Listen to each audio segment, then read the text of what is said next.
Okay, all right, fantastic. I've finally posted it on my Instagram. So I'm just gonna wait for a couple of more people to join. But hello, hello. Hi, Abdul. Nice to see you. Hope you're having a great time. We're chilling today, dude. We're chilling. Having a today's a fairly nice session. I think. I think it's quite interesting. Um, this video just released a couple hours ago, and I just want to review it because it's quite nice. It's quite nice. It's gonna be good to go over some judging content for today, and help in, probably give my insights on how I think judging can be done and how to do it. So that might be pretty nice. Let me just adjust this volume a little bit. Actually, my voice seems to be a bit too strong. All right, I think this should be good now. Okay. Yeah. Hello, hello. Good afternoon, everyone. Let's freaking go. We're banging today. We're vibing. Oh, I forgot to subscribe, actually. Let me subscribe. Everyone, please go and subscribe right now to Dilliman Debating. Put the notification bell on. Put some hype up. We can't really contribute to the community if we don't subscribe to the best debating channels online.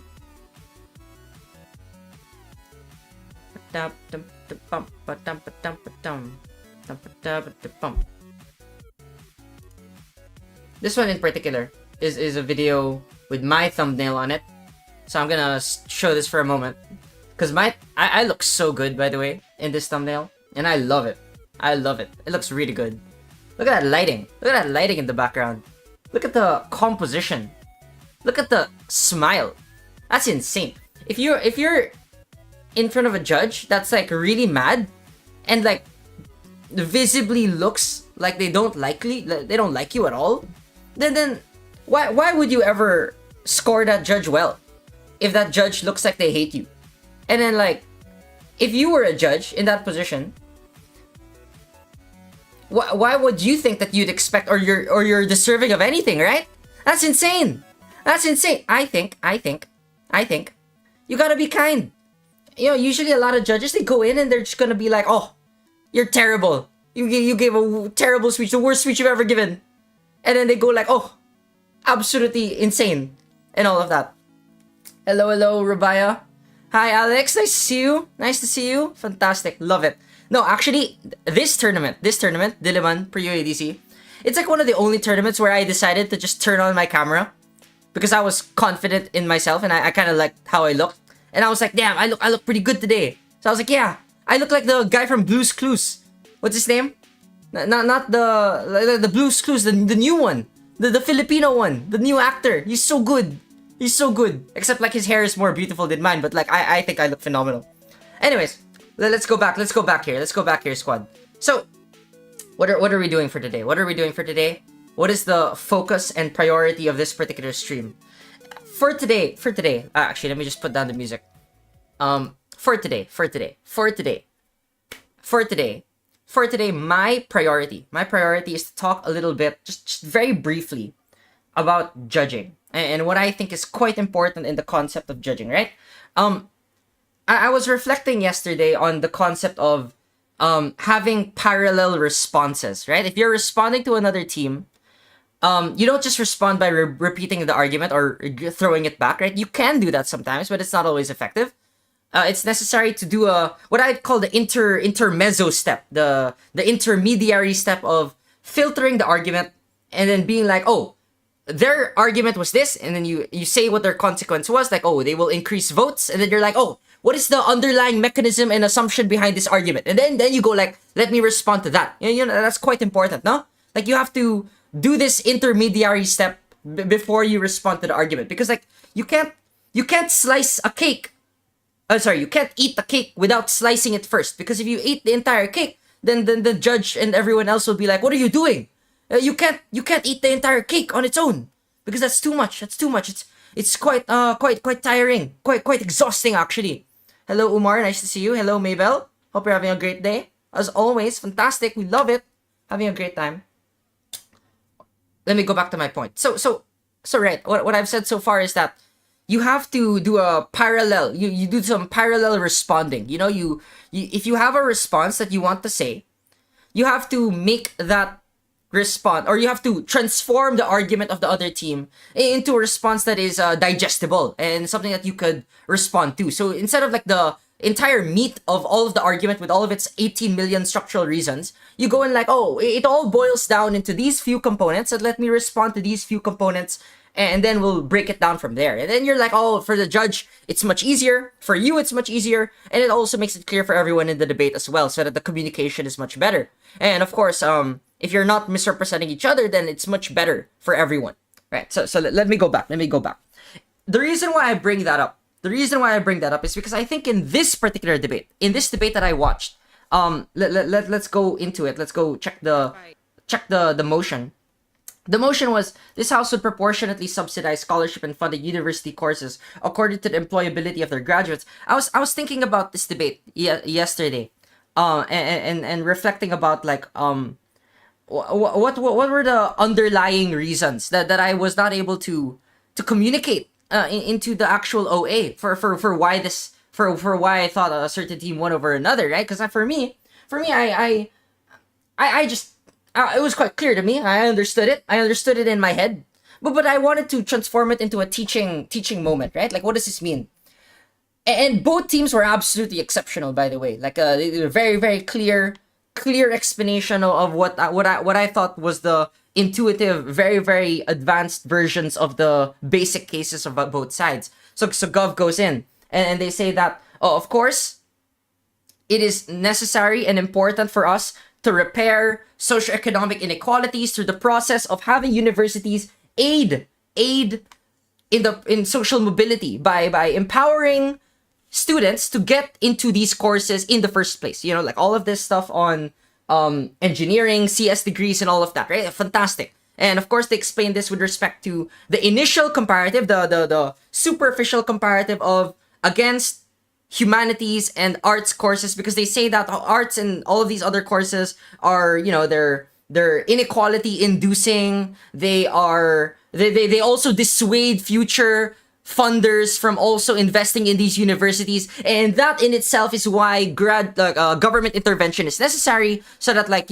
you make university courses or universities behave in a particular way. And I love that. It's fantastic. It's so much better. It's so much better than the original intuitive version of the argument that you might think about, which is like, oh, you know what? Maybe it's bad. It's bad for people to invest in humanities in general, and then they argue why employment might be good. Blah blah blah. So I've explained that I love it. Fantastic argument. And of course, opposition, from the original intuitive basic understanding of the case, they go into the debate. They go into debate quite validly, right? They go in and say that this is likely going to result in significant oversaturation in the market. I will highlight, by the way, this is not an unfamiliar realm of argumentation for this particular motion. Right? I remember watching that Malaysia Worlds 2015 video many years ago. It's the video where MDG and Ashish are in opening government, and of course it was like round 3, and then opening government, it was Ashish and MDG. They're arguing about like, oh, why employment is great. We want to get a poor person to get a job rather than not getting a job, get them into a school than not getting into a school. And then government side also does that here. And during, I think it was clearly MDG's speech, where Closing Op raises a POI. I remember from that video, Closing Op says, well, don't you think if more people get employed, wages will be depressed? Wages will be very, very sad. And then, of course, I just think it's just a funny engagement. MDG, after giving like so many responses to explain why this is just comparatively better to improve investment in low socioeconomic areas of deprivation and all of that stuff, his response was just to say, you know what? That's okay. That is absolutely true. That is fantastic. We are happy to accept that. And I think that was a very confident response. It's quite clear. Let me reiterate why I think this is an important engagement, right? Because Opposition, when they are running the argument of oversaturation, there are two underlying sources for where oversaturation comes from. And then government in response to this claim, I think as a judge, right, it's so important to spot this out. It's so important to spot this out because knowing that government is responding to their understanding, their version of the argument, right? Government's thinking like, oh my god, it's gonna be this oversaturation, this wages getting depressed argument. So my instinct is that I have to just say that it's important that we help poor people in general. And that's great. We love that, right? Perfectly valid strategy from Gov. Perfectly advanced strategy from Gov. Perfectly reasonable. But when opposition actually brought up the argument, this is what I want to explain quite clearly, which is why it's a very different argument from just thinking about the oversaturation argument in general leading to depressed wages, because it's very different from how you might intuitively think the argument manifests, right? So there are two sources in which opposition presents the argument, which is the source of oversaturation comes from a demand side perspective, which is that individuals and their parents and their families, they have the expectation, the social conditioning that people should get into this job in the future, and thereby they will pressure them into that job early on, and that upon the access to this opportunity, they will be set up for failure given that more people will just be flooded into the market today. Now, Gov's response to this is that they can adjust the mechanism. They can adjust the metric, as you can watch in the video. I'm not going to replay the entire video. I'm just going to watch my OA later on. But Gov goes and says that, yeah, definitely we can adjust the mechanism. And then Op says, no, but there's an intermediary short-term period. So of course, I think this is a valid response. Gov and Op are equally valid in explaining that, you know what, better that they get in rather than not. At least they have a safety net. Op says that, no, there's an intermediary period. We don't know. That's uncertainty will be good or bad. I think this is a valid engagement. I love it. Fantastic. If you notice, guys, for our learning experience, this is very parallel. It's very parallel, right? Gov and Op are agreeing to respond to each other on the same terms. This is fantastic. Very good engagement, high-level debating.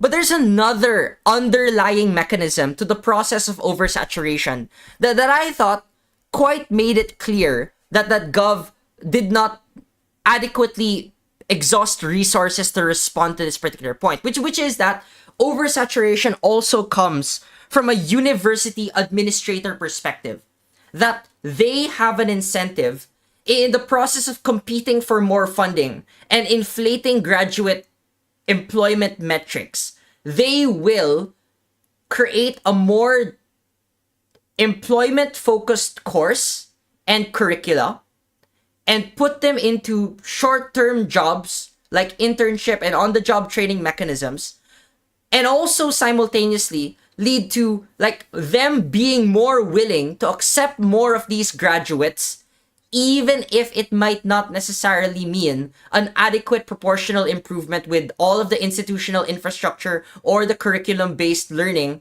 that they would otherwise have accommodated. So it does mean, according to opposition, if you can watch this debate, there's a particular portion in the DLO speech where this is like quite highlighted, that like the additional 2,000 graduates does include the potential for them to be directly disenfranchised in the eventual hiring employment process, or them getting low quality jobs that they otherwise would not have wanted.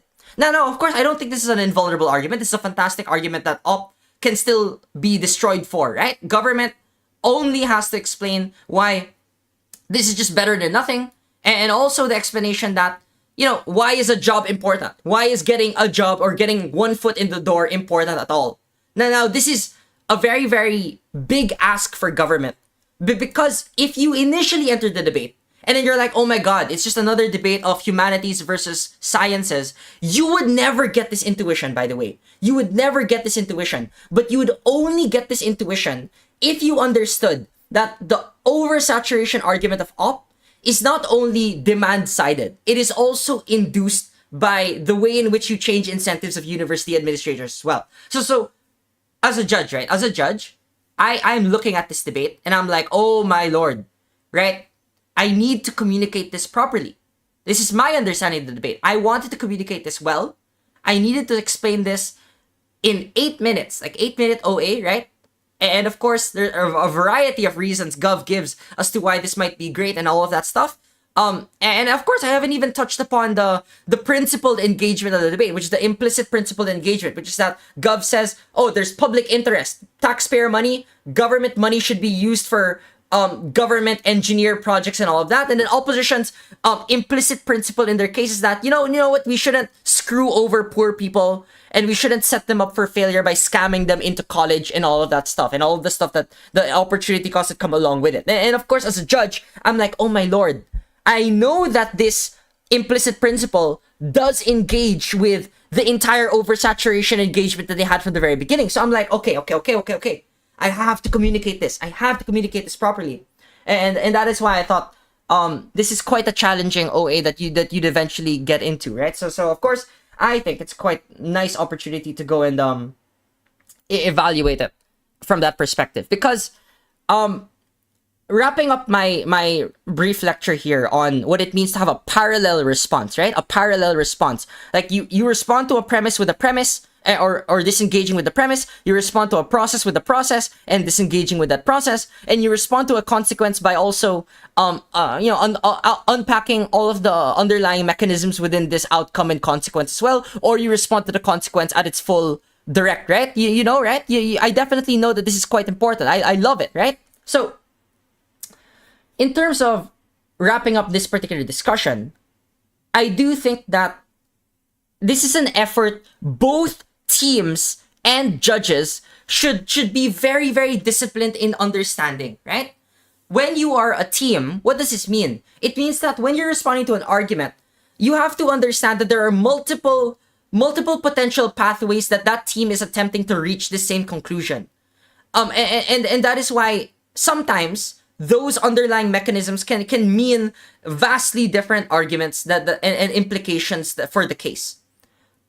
And when you're responding to it, you shouldn't only be satisfied with responding to one particular portion unless you have sufficiently proven that this is the significant portion that everything else is reliant on, or a significant portion of the case is reliant on. And whereas if you're the judge, right, if you think that like, oh my god, a team goes up and they says, we give you all the best case scenarios, we give you all the even ifs and all of that, I think as a judge, it's quite lazy. It's quite an injustice for you to go up and then be like, oh, if they said they responded, it's okay. Maybe they responded. And then you're satisfied with the best case response. Which is why, if you want to allow me to have the liberty to just give this presentation, right? Like if for example, there is a spectrum in judging between like not stepping in and stepping in, right? Like stepping in, which means that you are interpreting the argument for them and you're building the argument for them. Whereas not stepping in means that you're like a Bible advocate. You're like looking at the literary interpretation of text and you're just looking at the literalist interpretation of every argument. I know there are a variety of judge philosophies here, but from my perspective, if you are really being disciplined and you're trying to look for the true call of the round and try and reward teams for the efforts that they gave, then it is better to err on the side of like 60% on the way towards stepping in, which means that you are at least putting a little bit effort into critically evaluating what are the underlying assumptions and the mechanisms that are tied along within the case as well. The other term that people use it for is like the Goldilocks rule, but I don't buy that because it implies a middle ground, right? I don't think there's really a middle ground. I think people have to be willing to be more engaging and more critically thinking of this, because you have to be rewarded or punished for arguing advanced case anyways, because no one can say all the 100% stuff anyways. Thanks for putting your thoughts, by the way, Rabaya. I'll read that in exactly a moment, but I want to go into this lecture by going directly into how I approached my OA, so that we can so that we can share this and talk about it with the rest of the class. Because when I go and like when I go and talk about what I'm doing in the OA and how I'm structuring the OA, I think this is very, very interesting. If you've listened to what I just said, and then how I'm gonna try and translate it into an OA, because like in an OA, right, you gotta look fair, you gotta look like you're trying to be objective and you're tracking everything, and you're trying to like, you have to reevaluate and bring everything back, but then at the same time you have to explain why did you make someone win, and then you have to simultaneously criticize but not be so overwhelmingly like, what's the term? Gullible to all arguments. So as a judge, right, you want to look like, I'm a statesman. I think I've tried my best to handle all of the, it's like Doctor Strange. I've handled all of the millions of possibilities and I'm trying to work it all out in this particular engagement, right? So that's what I'm trying to do. It's a humble effort. So let's see how that happens here. Let me go and proceed to go to my particular part of the OA. We beg you to let the motion pass. A government says we beg you to let the motion pass. And thereby, if you're up and then you're the judge, you're thinking, oh my lord, Gov begged me to let the motion pass, so it must be the case I make Gov win. No? That's funny. I love that. It's so good. Alright, let's go. Thank you very much, Gov, reply for that speech, and thanks everyone for the debate. Congratulations on finishing the prelim rounds for this tournament. I'll be back with the OA in 8 minutes. Thanks, guys. Goodbye. Hopefully the audio is fine. Let me just check if the audio is perfectly solid. Let me go and put this at 150. Alright, let's go and see if like you guys can hear it in a moment. Perfectly fine. Alright, hello everyone. Welcome back to the round. My name is Luigi. I was the chair. I'll start my OA in a moment. That should be fine. The call for this round was as follows. I give it a clear. Oh my god, I put it into speedy mode. Let me put the speedy mode. Okay, there you go. Clear win for opposition. I'm gonna proceed to explain this in 2 issues, but before that, just to clarify, it was a highly above average excellent debate. I thought there were a lot of points that were raised very well. I want to focus on 2 specific contentions for the purposes of this OA. The first question is gonna be on education, and it'll be phrased as to the extent in which there are some symmetric incentives for funding on both sides. How does the additional government intervention and additional subsidy, how does it change the incentives of university administrators in a positive or negative way? And then the second issue is on employment, which is to the extent that there are reasons and pressures for individuals from low socioeconomic groups to already be pressured to go into these courses for the nature of employment. Does this additional subsidy from the government create that safety network that allows them to enjoy the benefits of employment long term? So the first issue is on education. So I do think this is quite an important issue to the extent in which a lot. Okay, all right. Let me be clear, guys. At this point, why is it important that we phrase our questions well, or at least the way we are talking about our issues?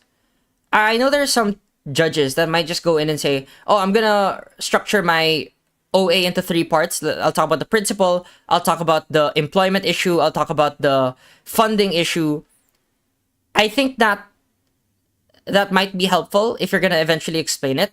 But the reason why I'm quite disciplined in trying to isolate the particular exchange and contentious part that I want to really unpack, it saves a lot of time for me as a judge. It's a very good guide for me, because I wanted to immediately go like, oh, I know, by the way, guys, that you guys were trying to neutralize each other on the issue of, there's gonna be symmetric funding. But I want to additionally look at, was there any standing material left in the point of, is there anything about additional government subsidy that changes how people behave? And I'm looking at Rubaya, what you wrote in the chat right now. That is quite important, right? Because part of the engagement Gov eventually tries and does in the debate is that because additional subsidy directly targets those particular individuals that would have otherwise not have gotten, right? And not have gotten any, they would have gotten like the farmer job, or they would have gotten a blue collar job. It's just better that they, don't, like, they just get into the threshold of the industry by having this college degree, and then that is a better safety net for them in the long run. So of course, for the purposes of this discussion, right, I've phrased this question which has already done a lot of work for me already. Like, I'm like, oh, okay. I'm talking about those particular kids the most. So now, when I'm bringing up the oversaturation point later on, I have to eventually compare it against the claim of, oh, these are specifically. So again, let me be clear, right? Opposition says these are specifically socioeconomic kids that will be intersectionally discriminated. Gov says that these are the same kids that will still get some baseline job that is better in some other province because at least they have a college degree. Now, what is the next question? I'll ask you guys again. What is the next question now as a judge that you should be asking? Now you're asking, okay, given that they'll be discriminated, but they'll get a lower tier job, but at the same time, Gov says they'll get a college degree and they'll get some good job rather than no job at all or not getting to university at all. The question is, was it worth it? Was it worth it? Is that worth it?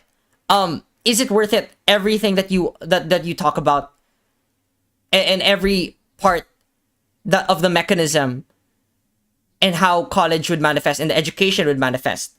And here, what I'm gonna try and do, of course, I don't do this perfectly. I'll admit I don't do this perfectly. What I'm supposed to try and do here, is I have to specifically say that, well, if Gov is claiming that they will get this lower tier job, is this a job that has provided them with the leverage and the human capital development that university was expected to provide them in this context? And then for me, in my mind, right, that's where I'm going like, oh, I have to talk about the university administrator part. It has to be inseparable from this issue. I have to talk about that now because that talks about the entire education process. So what I have to do at this point, I have to unpack that engagement, bring it back down to the boiler point, and then I have to talk about the process of education now. This is important. So let's see if I'm able to do it. A lot of the arguments on high quality employment or guaranteed sustainable employment are relatively contingent on the process in which the preparation for employment, which is education, is going to be a sustainable. I'm so happy. I love it. Thank God. Past Luigi from 2 days ago was able to say that specific sentence. I think that's quite important because if a team just doesn't like, a team just looks at me and I try and say this specific term, like the one before this, and then they're like, oh, are you skipping over everything? Like they're gonna be so frustrated. Why are you skipping over everything we just said? Because that's the difficulty with this process of making an OA, right? You're like, if you have to make an 8-minute OA and then you're skipping over so much stuff, the teams will be so annoyed that like, oh, you're wasting all the 25 minutes of material that we said. So now I have to try and balance that. And good venture that is gonna be protected in a university setting, because the claim of opposition is that there is gonna be overwhelming oversaturation within university setting, which could reduce educational outcomes or reduce the quality of educational outcomes, whereas government's outcome is dependent on explaining that there is going to be an adjustable mechanism or adjustable metric that makes it easier for students to be less overwhelmed, or universities to be less overwhelmed by the high costs of all of these high demand educational courses like in CS, etc., etc. So the way I resolve this issue is in a few parts. This part. This is the momentum building part, right? Do you guys know in like a debate speech where you go into the debate speech and you're gonna be like, oh, there are 3 parts this context, blah blah blah blah blah blah blah blah blah blah blah blah blah blah. Let me now go on to the argument. Like this is the part equivalent in a judge OA where you're like, you're setting up all of the engagements. You're like, Op said this, Gov was saying this. I want to evaluate this issue by doing this. This is what I'm gonna do. I'm gonna do this and resolve it in 3 parts right now. So I want you guys to think of an OA in this way. And it's not so much unlike a whip speech, but it's only very different in the sense that you are trying very hard to unpack the contingent win conditions beneath every issue. So my answer right now to, is this Ryusei? I hope it's Ryusei. If not, I'm just like discriminating against another Japanese person. But hello, Ryusei. If if you are having difficulty coming up with the precision of this case and the frame and the question, then my answer to you is, you know, you should still do what you can, which is that you will highlight the argument, be like, oh, argument was on oversaturation, whereas gov argument was on being able to provide a sustainable employment for these jobs and give them a competitive shot for success. So I'm sure you can do that. That's fantastic. Like, you've clarified the label, you've reiterated the words that they used, and the way, and even if you don't have the specific phrasing yet, you'll eventually go and put yourself into the habit of saying, okay, now my question I have to ask in this OA is, what is the underlying assumption of the oversaturation case? What is the underlying stakeholder that is being targeted by the competitiveness case? And is there any net benefit that Gov is able to demonstrate in this case? And then now I'm like, okay, that is a yes or no question, by the way. That's a yes or no question. And then you're gonna ask later on if that's a sufficient net benefit. So you're gonna be so I hope that I've made it easier, right? What I'm doing right now is I'm like, okay, let's put it into like a stepwise function, right? If I'm able to do this, then you have to do this. If it's a yes question to this, then I have to prove whether it's sufficient. And let me just evaluate what each team said in this particular question. So I don't really write down my entire OA, by the way. What I do is I really just, I put arrows on my paper to just be like, this is the engagement. Op is saying oversaturation based on university administrators, and then Gov is saying all of this employment based on at least it is a safety net, or at least there is a changing metric, and it is a growing industry. Like, it's a massively rapidly growing industry that's getting better and better and more accessible, and that is why we are taking away all the unproductive funding that otherwise went to humanities and social sciences, right? Because there is the representation of the argument that they are saying, and there is the filtered understanding that you are eventually evaluating to be able to make it a little bit more responsive. So I do agree. At this point, I am trying to, I'm holding like a cherry blossom, and I am trying to pick apart its like petals, and I'm trying to use that. Like, that's basically what I say. And in the process, I agree, I'm kind of destroying the cherry blossom a little bit. Like, I'm crunching it apart. But that's what you should do as a judge, because you can't just get a cherry blossom and then you admire the cherry blossom and then you're like, oh, I love the cherry blossom, and then you're like, compare the cherry blossom against oranges, and you're like, wow, the cherry blossom looks so much better than oranges, which are human synthetically manufactured by governments and corporations abroad. All right, let me proceed. Let's go back, guys. Let's not get distracted. We can't get distracted by this Minecraft and the right side. The first is, given opposition's claim of oversaturation, is, the implicit assumption behind that is that when there is more money, or when there's more money allocated to a university, it is not going to be allocated in a productive way, because there are going to be many students that will go in, and it doesn't go along with the fast, rapid growth of the industry, and how that can be translated into a university setting, which means like having more teachers, more infrastructure in a university to support the overwhelming number of students will be added. I actually buy opposition in the end of this issue for a few sub reasons within this, right? The first sub reason is that government's response to the adjustable metric reason does not account for overwhelming predicted demand of short-term students wanting to go into university and sending their kids to them to apply for these scholarships immediately. Let me just translate what I'm trying to do. In short, I'm kind of being too overcomplicated with the way I'm phrasing it, because I'm trying to be too careful.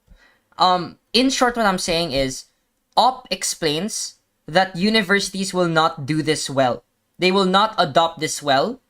And if they did this successfully, then Gov's response, which is consequential based, which is the employment graduate stuff, but it's not necessarily explain that they will be sufficiently trained properly, and that the funding will be done in a way that is like like empowering for their institutional infrastructure, which is not too hard to do, by the way. Which is why I do think that like it's quite an important thing for me to highlight here. I'm just trying to say that like, oh, these are one of the many preconditions that Gov needs in order to win, and Op was just very good at being able to point out these flaws. So let's move on. Let's move on. Even if there's like a 5-year long-term trajectory and that was said from government, or that there's going to be more growth that is expected in the long term, I think it eventually devolves into analysis that there will simply be more expectations for more students to apply to many of these classes in these universities, and universities are going to be incapable to adapt.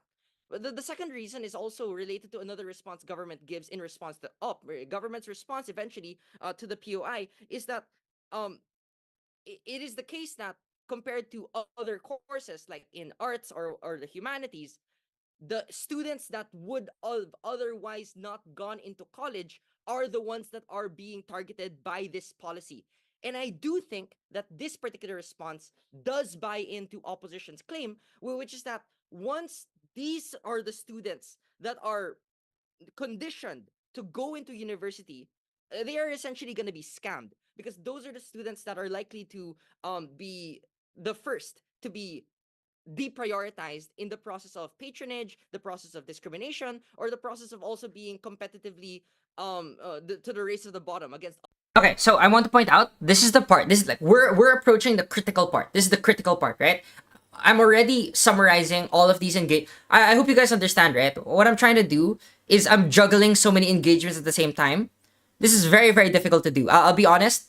I would not recommend this for most like beginner to intermediate judges, because it's so hard to juggle all of this stuff at the same time. Like, oh, I mentioned the POI in brief. I also mentioned another response on changing metrics. I also mentioned another response that was on like, oh, the expectations changing and also more students going in. I'm trying to really like, as you can see, like this is the filtering process. I'm really trying to filter it all down. I'm like boiling it down and saying like, what does it actually devolve into? What is the meat at the end of this particular issue? What is the part that I'm buying a lot? And here, what I'm trying to purport, or what I'm trying to say, is that I really do buy the claim that when these students overwhelmingly go into college, it is unreasonable to expect that they will always be accommodated in the same equitable way that they expected it to. So now, what I'm supposed to do, I'm supposed to bring back Gov's response here. Gov's response in the round was that, oh no, but at least they get some job and they get into the curriculum and they will graduate and then they'll like get some competitive job in like some other province, even if it's not in Silicon Valley. And of course I have to say that, because that's a valid response from Gov. And what I will not say, right? I don't think that itself is a silver bullet, because the assumption is that that job was sufficient and they're happy with that job, given that there was an expectation of a rapidly growing industry that's amazing for everyone. Right? The question now is like, well, is that trade-off worth it? Right? That's why I'm asking, is the trade-off worth it? Which is quite an important discussion as well. The Nether does look really good. Let's go and proceed.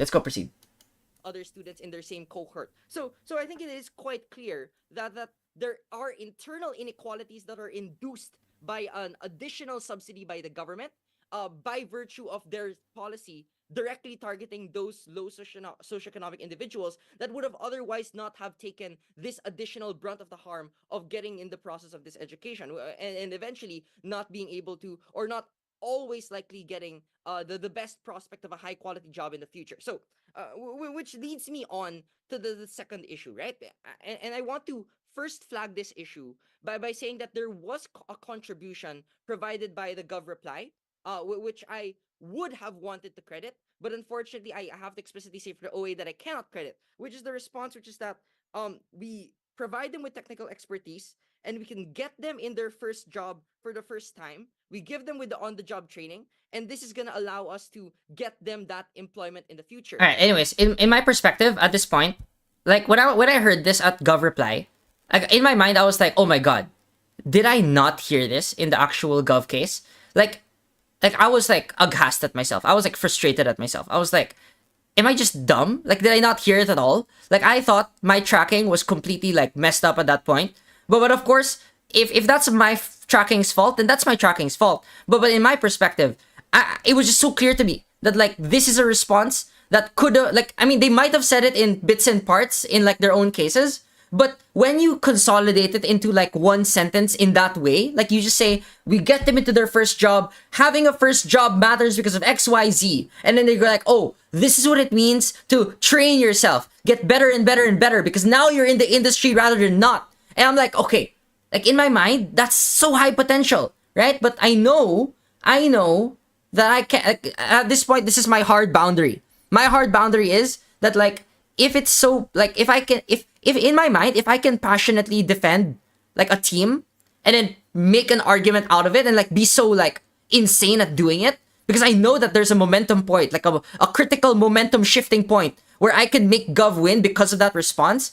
Like, if it feels like it's so out of reach, like it's a little bit out of reach from what I've already tracked on my paper, then I simply cannot. Like, that's my hard boundary. This is where I think the Goldilocks point and the stepping in dilemma comes in, right? I do think that my hard boundary does exist at this point. And for the purposes of the OA, by the way, it's like, it's not like I didn't credit it at all. Like, I credit the, what do you call that? The shadows of this particular response, like the tinges of this response, which are everything that I already said in my OA. But this particular response, the way that it's consolidated and framed in this way, I simply cannot. And what does it mean? What does it mean if I say this? What does it mean if I caveat in this way? Now, I gotta do some recompense work. I gotta make Gov have like a cherry, right? I have to show that they have a cherry still. And then I still have to show that Gov is losing that cherry, right? That's what I need to do. If you want to be a fair judge, right? You have to say, well, at least I credited this part. And now I'm like, okay, now Op is able to say this, blah, blah, blah. Gov did not say this. And that's why I still think Op wins, right? That's basically what we need to do. That's our goal right now. Our goal right now is to balance. We're balancing the forces. We're balancing the forces of this response. All right, let's go.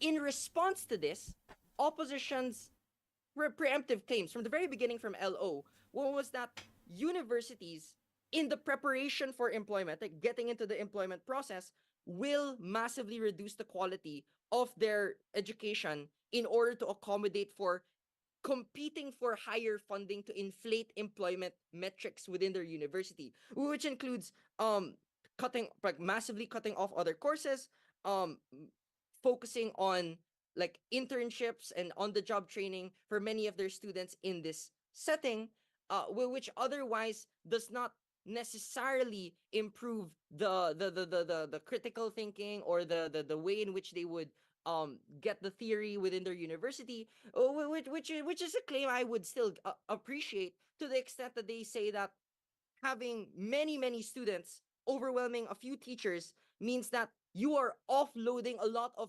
otherwise difficult work that those universities would have wanted to shoulder. I'll pause here. I think, by the way, this part, I was contemplating a lot in my, like, before the OA and then after the OA. Should I have put this part a little bit earlier in the OA? Because like it's all about the mechanisms, about how the model manifests. And in retrospect, I do think that I could have done so. So that it's a little bit clearer as to where the university administrator response fills in and the quality of education response fills in.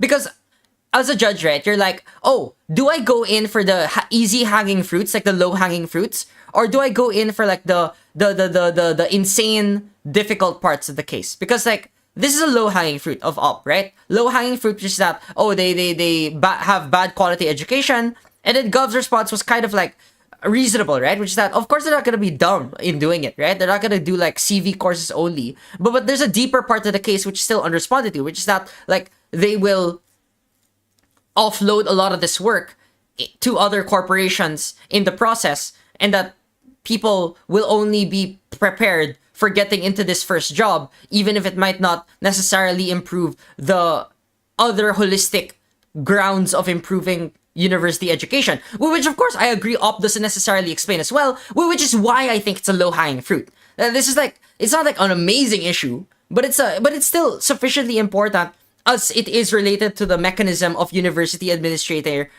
incentives. And so that's why I'm like, oh my lord, where do I put this in my OA? And that's why I tried to put it here in the second part, which is why I think it's like not so much an afterthought, but it's still an afterthought in some sense. them easier and more competitive in the future. Which again, I think does reinforce the same claim that you will defer not to an inherently meritocratic system, but one that, just stifles in and brings in more graduates for the sake of reinforcing those same metrics in the future, which I think does contribute to the unreliability of the metric of employment Love that. as a means for Very good job, to Luigi. always sustainably account for better Have some confidence. You got better this. sustainable outcomes in the future. In response to this, government's response is again that they can adjust the mechanism, which I already responded to and explained earlier. But additionally, what I am kind of persuaded by to an extent is the explanation that there are middle tier jobs that people can achieve. See, this If is you the get a cherry. job, and that in itself is a This is the means gov to cherry. more social Yeah. mobility in the future. Because again, the counterfactor is that they wouldn't have gotten a job; they would have been a farmer anyways. And in response to this, again, I do defer to the explanation of opposition here, which is that if oversaturation in education is a problem, oversaturation in the workplace can also be equally, if not more so, a more overwhelming problem that increases turnover within this industry, but also makes it harder for individuals to find jobs across different areas. Because you Yeah, always want to exactly. start This is what I want to say. higher This is jobs first. this is insane. This is insane, by the way. This is an insane part. Like, I think I am towing the line so hard here. Like, I'm towing the line of stepping in so hard because if I am very good at crediting, oh wow, it became so. Did it just change? Oh, it became okay. All right. If I'm like, I want you guys to understand this. This is very exceptional, right? Gov's argument was on, oh, at least they're not a farmer. They can get another job in another place. And then at op, their response was, oh no, but it's gonna be oversaturated workplace and oversaturated university. So now, by the way, it's not anymore a problem of university training, but it's about expectations. So here I think I am nearly stepping in when I am saying that the implied implication of all of this is that they will still look for these high quality jobs, but they will fail and they will get turned over. They will move other jobs. There's a very difficult friction in the job search process. And now, Op is definitely winning this engagement. But the question is, did Op necessarily explain that? In my tracking, yes. I think it's an easy enough implication that you can get from Op when they are saying that a lot of these kids go in because they want the best jobs in Silicon Valley, so they will look for those jobs, but they will fail at looking for those jobs, which is the implication of having bad training in the first place. So now I'm like, okay. I agree. Up didn't explicitly say that there's gonna be worse turnover, but they do say that a lot of people have to look for these jobs and there's gonna be overwhelming saturation in the workplace and employment in the industry. And that, I think, in my opinion, as a reasonable judge, is a response that Gov could have already responded to, even if they were only relying on the point of oversaturation in the workplace or them being trained in another way. Because the only response that Gov says here is that, well, at least they're not a farmer and at least they could be in a job in this particular area instead. So I'm like, I don't know if I can credit that enough because it doesn't explain why it's worth it that they had to go through this job search process. And that is why I think this is a very, very important judgment call. It's a judgment call as a judge where I go like, no, Op wins. Op has to win this particular engagement. The next I want another broader point that I want to say here, which is that as a judge, right, you can't expect your teams to be perfect. Like, you simply cannot expect them to be perfect in everything. Like, they cannot run like all the preemptions in every single way, nor can they run like all the implications in every single way, right? And nor should you be as a judge be expected to be perfect as well, right? But what you should be expected to do, at the minimum, is to reasonably interpret like at least one logical or two logical steps in terms of, oh, what does this mean? Well, what is the broader point? What is the point? What are they saying?